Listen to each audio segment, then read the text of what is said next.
des hommes et des femmes à Christ.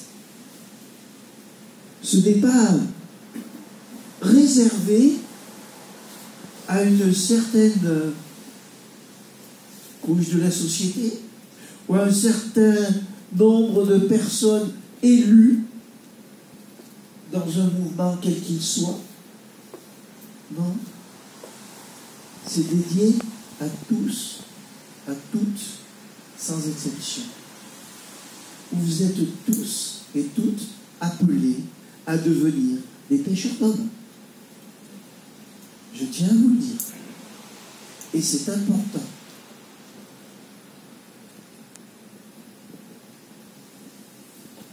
Vous allez me dire, les choses ont changé un peu aujourd'hui.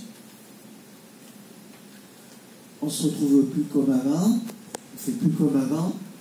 Avant, on pouvait faire des rencontres, on pouvait aller dans la rue, on pouvait discuter à 20 centimètres, on pouvait faire plein de choses. Et les réunions, c'était, il n'y a pas de masque, il n'y a pas de distanciation sociale. Tout ça, c'est vrai. Mais est-ce que pour autant notre Dieu a changé? Est-ce que pour autant on doit se replier dans notre coquille comme le martin l'ermite ou l'huître? Non. Si les choses ont changé, nous devons aussi nous adapter. D'ailleurs, la capacité de l'homme, justement, c'est de savoir s'adapter. Si nous ne l'avions pas fait, il y a bien belle lurette que nous aurions disparu. Quand nous considérons les changements climatiques, les conflits et tout le reste, nous serions perdus, déjà nous ne serions plus là. Mais nous avons su nous adapter. Et encore dans la situation dans laquelle nous vivons, nous devons aussi nous adapter.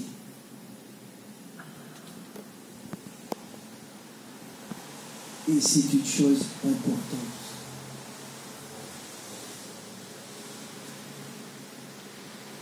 Vous allez dire aussi, les temps se font durs. Il y a 30 ans, des gens m'entendaient dire, les temps se font durs. Jésus va revenir. Et pour Dieu, un jour est comme mille ans. Nous ne sommes pas maîtres du temps. Et le temps de Dieu n'est pas notre temps. C'est pas parce que c'est minuit moins une que nous ne devons plus rien faire. Vous êtes sceptique?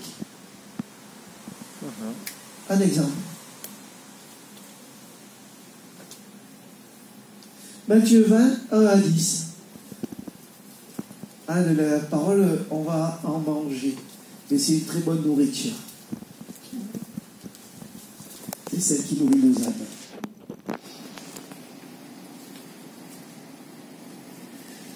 C'est bien Jean-Pierre, c'est ça. Car le royaume des cieux est semblable à un maître de maison qui sortit dès le matin, afin de louer des ouvriers pour sa vigne. Et oui, la vendange, c'est bientôt d'ailleurs pour nous. Il convint avec eux d'un denier par jour, et il les envoya à sa vigne. Il sortit vers la 3e heure, et il en vit d'autres qui étaient sur la place, sans rien faire. Il leur dit, allez aussi à ma vigne, et je vous donnerai ce qui sera raisonnable. Et ils y allèrent. Il sortit de nouveau vers la 6e heure, et vers la 9e. Et il fit de même. Étant sorti vers la 11e, il en trouva d'autres qui étaient sur la place. Et il leur dit, pourquoi vous tenez-vous ici toute la journée sans rien faire? Ils lui répondirent, c'est que personne ne nous a loués. Allez aussi à ma vigne, lui dit-il. Pardon, leur dit-il. Quand le soir fut venu, le maître de la vigne dit à son intendant, appelle les ouvriers et paie-leur le salaire en allant des derniers aux premiers. Ceux de la 11e heure vinrent et reçurent chacun un denier. Les premiers vinrent ensuite, croyant recevoir davantage, mais ils reçurent aussi chacun un denier. Voyez-vous, c'est pas parce que la journée tire à sa fin qu'il n'y a pas de boulot. Et c'est pas parce qu'on est à minuit moins une qu'il n'y a pas encore du travail. On parle de vendage, mais on pourrait parler de moisson aussi. C'est pareil. C'est pas parce que les temps sont courts, c'est pas parce que les conditions sont défavorables que l'on doit s'arrêter sur le chemin. Attendre que le temps passe et ne rien faire. C'est faux. Archi faux. Je ne l'ai pas inventé, c'est écrit dans la parole. Même dans le dernier moment, il y a du travail. L'Église est toujours vivante. Vous êtes vivant? Ah! J'ai eu chaud sur ce coup-là. Je me suis dit, ça y est, ils sont tous partis. Non. Dieu est bon. Dieu est bon en tout temps. Et il réserve encore plein de bénédictions. Et ces greniers ne sont pas tous remplis. C'est vrai que Dieu nous appelle à aller dans sa moisson. C'est vrai que Dieu nous appelle à le servir. Nous sommes fils et filles de la maison, mais nous sommes aussi ses serviteurs et ses servantes. C'est une chose importante à savoir, à comprendre, à assimiler et à mettre en pratique. Comme je vous ai dit, Dieu nous appelle tous et toutes à son service. Mais nous ne sommes pas là pour faire les choses n'importe comment non plus. En faire comme à notre tête. Parfois, on veut faire les choses à notre façon. On tire des plans sur la comète en disant, moi, je vais ouvrir un site web et je vais annoncer l'évangile, annoncer l'évangile, annoncer l'évangile. Moi, je vais devenir un Billy Graham. Moi, je vais devenir un Reinhard Bonnke, un Sébastien Perron. Non. On tire nos plans sur la comète.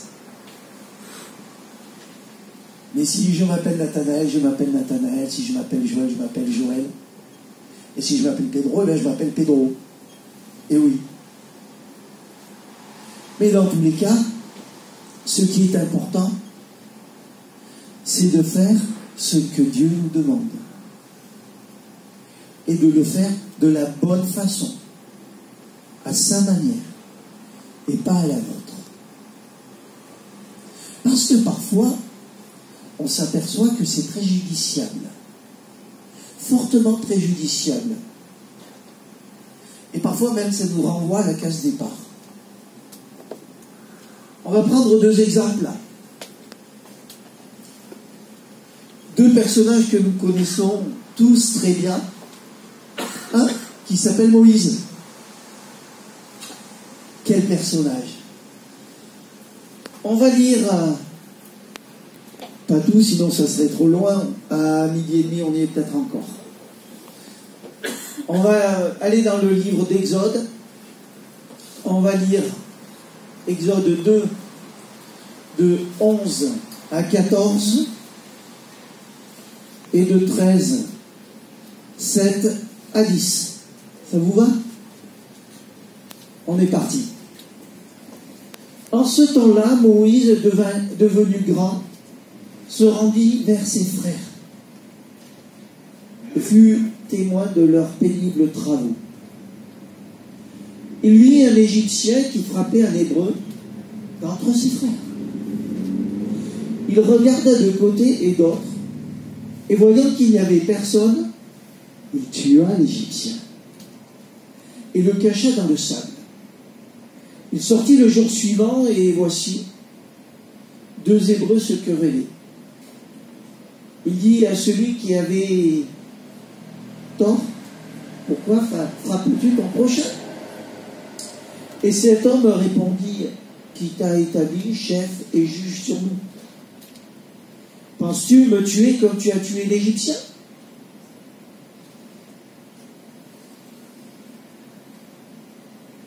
3, 7. L'Éternel dit, « J'ai vu la souffrance de mon peuple qui est en Égypte, et j'ai entendu les cris que lui font pousser ses oppresseurs. Car je connais ses douleurs. Je suis descendu pour le délivrer de la main des Égyptiens et pour le faire monter de ce pays dans un bon et vaste pays, dans un pays où coule le lait et le miel, dans les lieux qu'habitent les Cananéens, les Étiens, les Amoréens, les Phérésiens, les Éliens et les Jébusiens. Voici le cri d'Israël sont venus jusqu'à moi, et j'ai vu l'oppression que leur font souffrir les Égyptiens. Maintenant, va, je t'enverrai auprès de Pharaon, et tu feras sortir d'Égypte mon peuple, les enfants d'Israël. Hein? Ne vous y méprenez pas. Moïse avait très bien compris qu'il avait une mission particulière à accomplir. Il avait compris qu'il était hébreu, enfant d'hébreu, et qu'il avait été mis à part et élevé par les Égyptiens, par la fille de Pharaon, pour une mission particulière. Il avait compris. Il avait entendu les prières du peuple.